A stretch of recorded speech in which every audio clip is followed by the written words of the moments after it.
game started.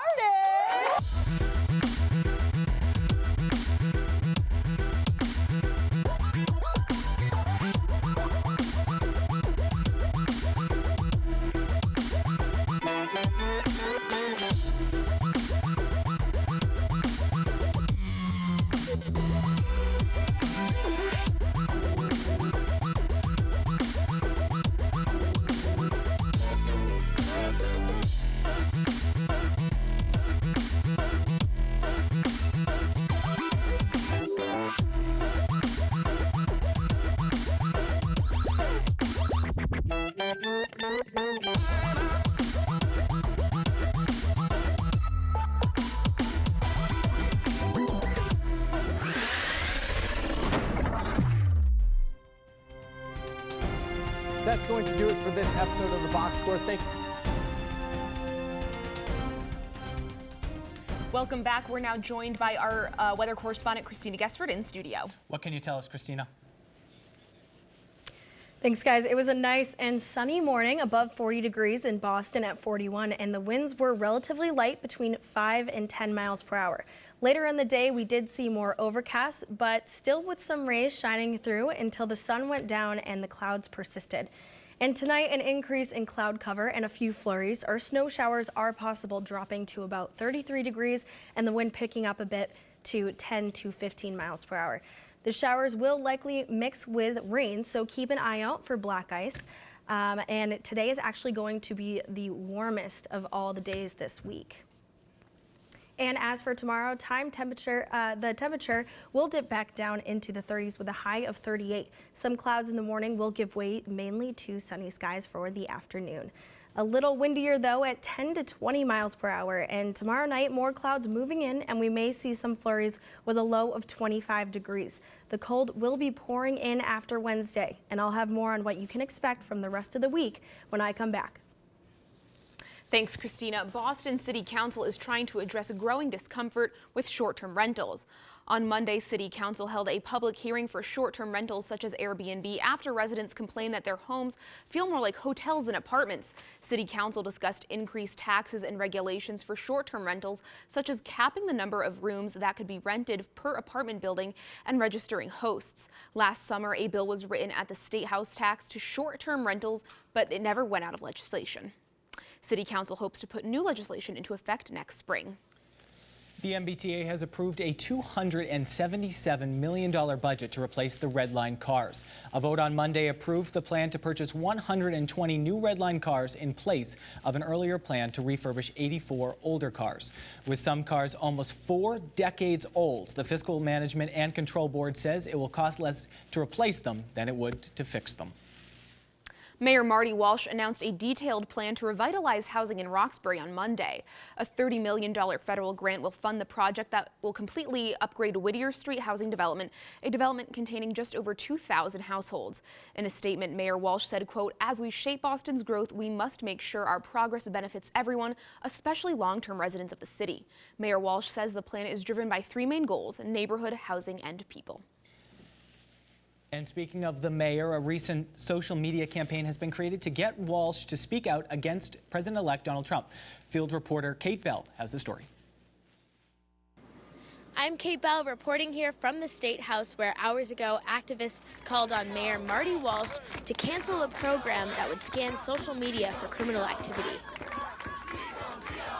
In a letter issued to Mayor Martin J. Walsh and Boston Police Commissioner William B. Evans, the group again raised concerns about the technology, which would be able to search blogs, websites, chat rooms, and social media platforms, including Facebook, Twitter, Instagram, and YouTube. Civil liberties groups have said that the software poses a threat to free speech and privacy, and worry that minorities would be targeted. At this time, the Boston Police Department have declined to comment. For EIV News, I'm Kate Bell. Thanks, Kate. We're now joined by our international correspondent, Paul Ross, for a look at what's happening around the world this week. What can you tell us, Paul?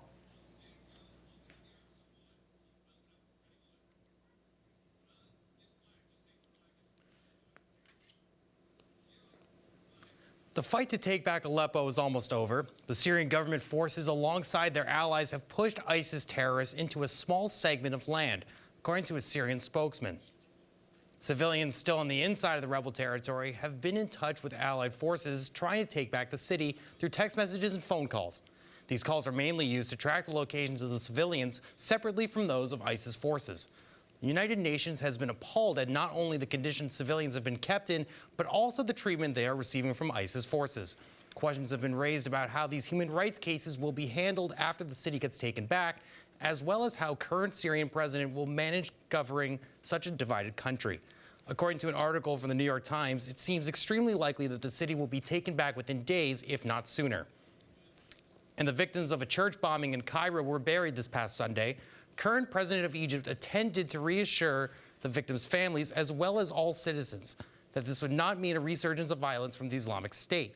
The attack killed 25 people, almost all women, and has been named one of the worst attacks against Egyptian Christians in recent history. Egypt had fallen victim to 3 similar bombings in the last 3 days, causing worry throughout the Egyptian people, as well as declining support for their president. After the bombings, protests were held outside of government, calling for the resignation of the interior minister. Authorities were able to arrest 4 of the suicide bombers, accomplices, but are still looking for 2 more. Citizens, however, are skeptical that the case could have been solved so quickly, and many suspect that President El-Sisi is simply trying to ease the minds of the Egyptians. Russia, along with other oil-powerful nations, have agreed to join the Organization of Petroleum Export Countries to reduce oil output in an attempt to lift petroleum prices and restore poor government budgets. The agreement was led by Saudi Arabia to adjust the output of oil and have greater influence in the oil market. OPEC reportedly agreed to cut 558,000 barrels of oil per day. Some experts say it could be difficult, however, to monitor exactly how many barrels are being pumped by major oil countries around the world. Experts have said that similar ideas have been implemented in the past, but only lasted for a limited amount of time. Back to you, Rob.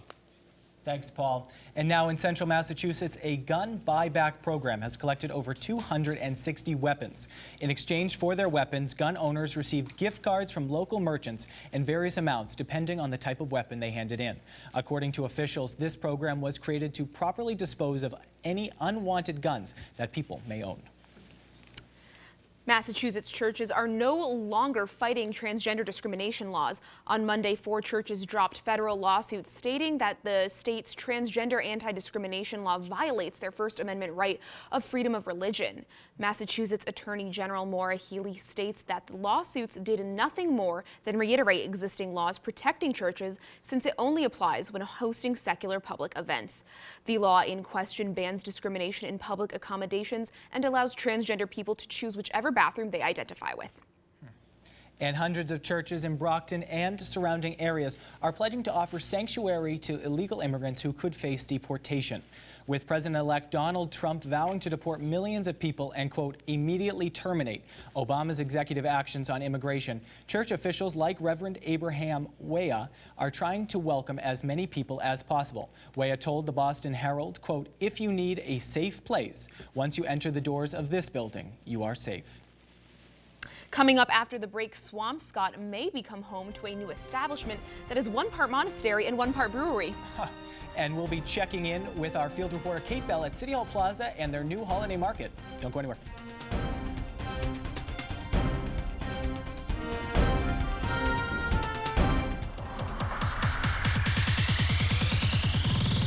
Get this game started!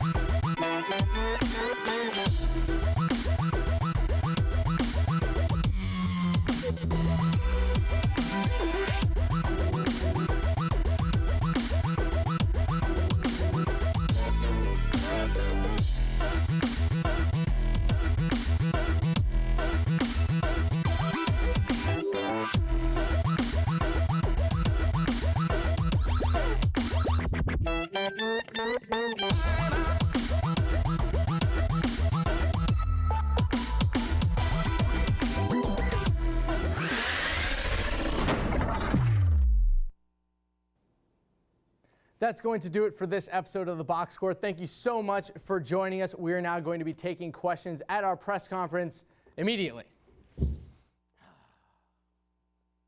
Tough show. Tough. was a good show this week. Town played well. Can't tell you the effect that Tommy had on us all the way up and down the rundown. Very impressed this week with the crew. Did all their work inside and outside of the locker room and inside the coaches' suites. I think we have a good chance next week against Syracuse before we take on Missouri. Then we'll get a little bit of a bye when we take on Ohio at the end of the month. But starting the right, do we have any questions? Anything? Anyone in the middle? Anyone at all? Typical.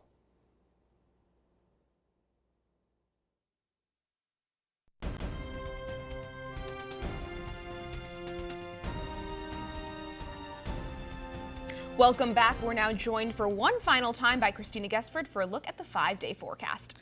Now, let's see what the weather has in store. Christina? Some intense cold is coming our way. Frigid air is going to be moving towards us Thursday and into Friday. A high of 25 on Thursday, but that temperature only holding in the morning, then falling off in the afternoon. By the day's end, it'll be in the teens. And Friday, extreme cold, a high of 18, but the wind chill making it feel more like the temperatures are in the negative teens and 20s. Once we reach the weekend, though, a storm system moves in, and we'll see about 1 to 3 inches of snow with a more mild high of 40 degrees. Sunday is back up into the 50s with some rain. In typical New England fashion, we're seeing a little bit of everything this week. Rob and Maddie, back to you. Thanks so much, Christina. A humpback whale was saved on Monday after becoming entangled on the seafloor near Boston. After originally being spotted by commercial fishermen on Thursday, it is estimated that the 30-foot whale was trapped for up to a week when weather conditions did not allow the Marine Animal Entanglement Response Team to respond immediately. The whale is now being monitored as it begins heading north, away from Boston's shipping lanes. Good. And Swampscott may become home to a new establishment that is one part monastery and one part brewery. While some residents are against the brewery, Father Andrew Bushnell, an Orthodox monk, says that the brewery is necessary in order to restore the proposed property. If accepted, the monastery will be the second of its kind in New England and will house up to 18 monks. And it looks like squirrels are stocking up for winter, but instead of nuts, they are filling up on Christmas lights. According to the Boston Globe, the squirrels in the Boston Common continue to eat through electric wiring of the lights, causing them to go out. Boston City Hall has already received many complaints on their app about the light outages, especially when half of the lights on the Common's 47-foot tree went off. The squirrels are apparently attracted to the taste of the copper in the wiring, but the Pembroke Company, the contractor for hanging and maintaining the lights, is using hot pepper flavored repellent to try and get the squirrels to stop. And now to keep you up to date with everything you need to know this week, here's Brian Daniff with your sports update.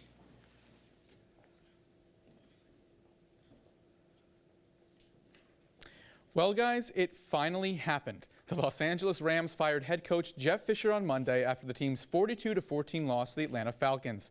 The Rams fell to 4-9 on the season, and Fisher lost his 165th game, which tied Dan Reeves for the NFL record.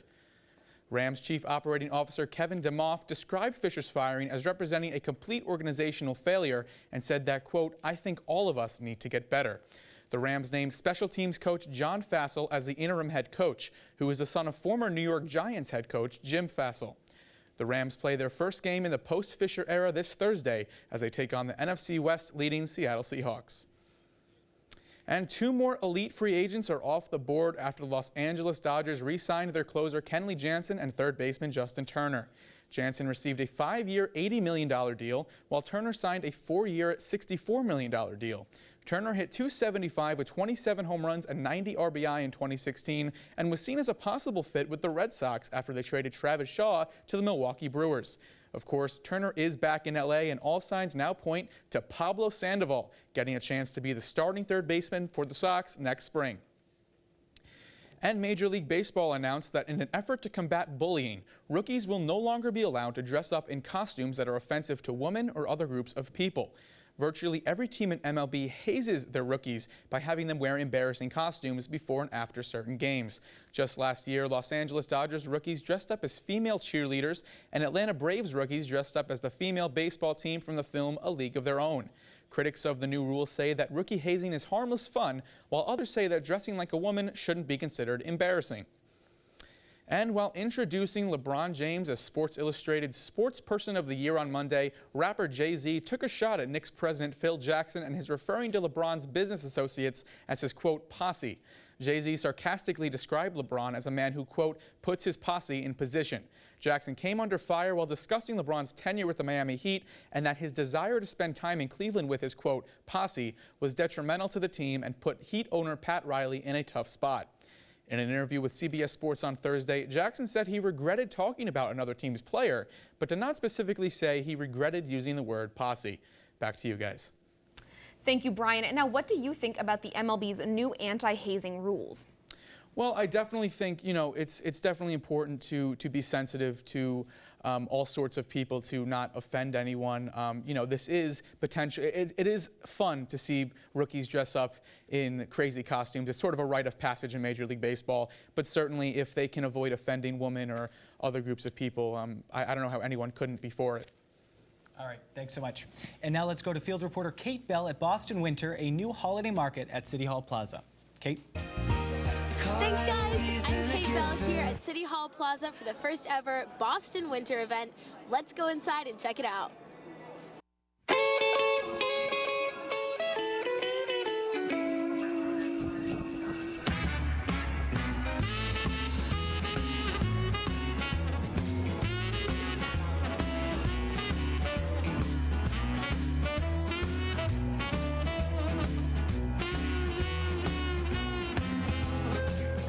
Great.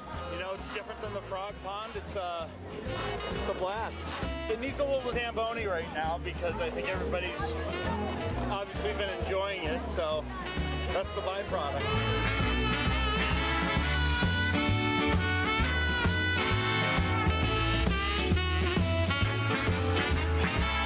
Boston Winter also features local artists here in their holiday village so you can get your holiday shopping done.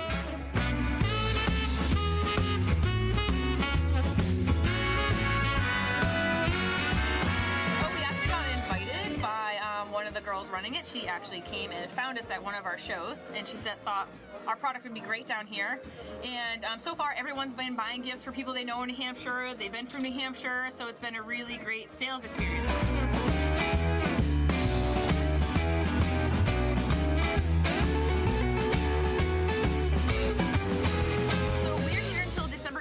And then a new artist will come into our chalet, and they'll come in until the end of December.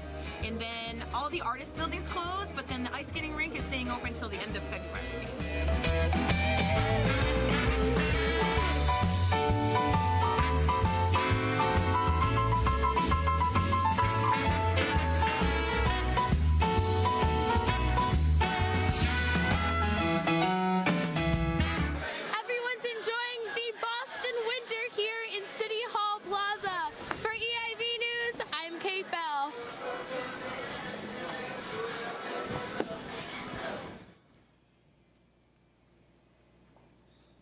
Thank you, Kate. Now, Rob, have you gone to the Boston Winter Wonderland in City Hall yet? I have not been there, though I did my run past it earlier today, and it looked crowded. I mean, people were on the rink. It seems pretty exciting, and I mean, Kate was as happy as could be. That was fantastic. Yeah, I went, and it's a really good time. It's a great time. Awesome. Yeah, Fantastic. It's beautiful. And Santa Claus arrived in style to a crowd of fans in the North End on Sunday afternoon. Santa landed in a helicopter in Puopolo Park amongst a group of children and adults anxiously awaiting Christmas Day. His landing was the kickoff to a festive Christmas parade and included a performance from the Everett High School Marching Band. We can expect that Santa will be trading in a helicopter in a couple of weeks, opting for that sleigh instead. And a Minnesota couple anonymously donated $500,000 to the Salvation Army over the weekend. According to the couple, who discreetly placed a personal check into one of the signature red kettles outside a Cub Foods in Rosemount, Minnesota, say they wish to honor one of their fathers with the donation. After depending on donated food as a young couple, they now wish to give back. And in giving back, their donation has exceeded the largest single donation in Salvation Army history by 20 times. And 4 local boys got a surprise this weekend when Santa granted their wish. 7-year-old Corey Klink told the Leominster Mall Santa that all he wanted for Christmas was for his dad, Air Force Tech Sergeant Eric Klink, to return home for the holidays. Klink, who had been stationed in Turkey, surprised his sons by coming out of hiding and wrapping them up in his arms. Following the embrace, the children were also reunited with their dog that had been left in Turkey after they fled the country. Klink will spend the rest of the holidays with his family. Well, that is all the time we have for tonight and for the semester, Rob. Can you believe that this is our final show? It's our final show, and we were so happy. And I mean, ending on such a happy note, like that story, I mean, I'm sure as everyone goes through their Facebook feeds this time of year, they always see those great stories of those parents coming home, reuniting, people yep. reuniting. I mean, that's what the season's That's what the holidays all about. are all about. Yep. Absolutely is. Yep, that's true. Well, thank you so much for watching tonight. Check out more on EIVnews.com or on Twitter at EIV News. I'm Maddie Creighton. And I'm Rob Way. Happy holidays and good night.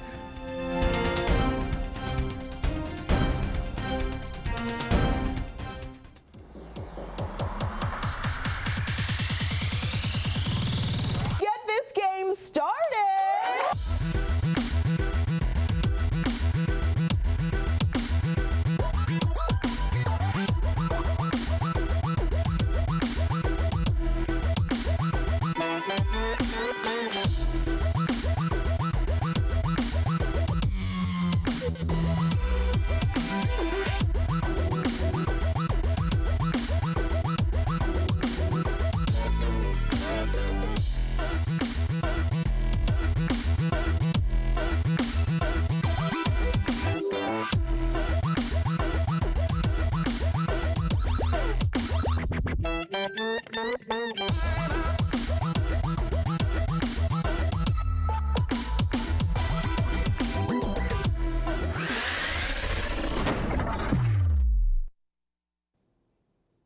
That's going to do it for this episode of the Box Score. Thank you so much for joining us. We are now going to be taking questions at our press conference immediately. Tough show. Tough stuff.